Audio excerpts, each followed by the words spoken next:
আপনারা কোনো নমিনেশন মানবেন না।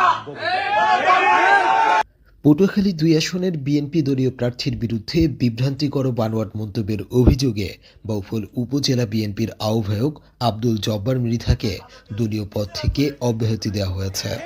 শনিবার বিকেলে জেলা বিএনপির সভাপতি স্নেহাংশু সরকার কুট্টি ও সাধারণ সম্পাদক মুজিবুর রহমান টোটন স্বাক্ষরিত এক প্রেস বিজ্ঞপ্তিতে এ তথ্য জানানো হয়।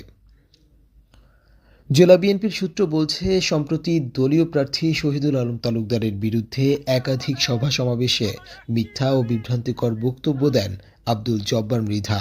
এ নিয়ে স্থানীয় নেতাকর্মীদের লিখিত অভিযোগের পর ১৪ জানুয়ারি তাকে কারণ দর্শানোর নোটিশ দেয়া হয়। তবে তার ব্যাখ্যা সন্তোষজনক না হওয়ায় নেওয়া হয় অব্যাহতির সিদ্ধান্ত। বিষয়টি নিশ্চিত করেছেন জেলা বিএনপির সাধারণ সম্পাদক মুজিবুর রহমান টোটন। আব্দুল জব্বার মৃধার মোবাইল ফোন বন্ধ থাকায় তার বক্তব্য পাওয়া যায়নি।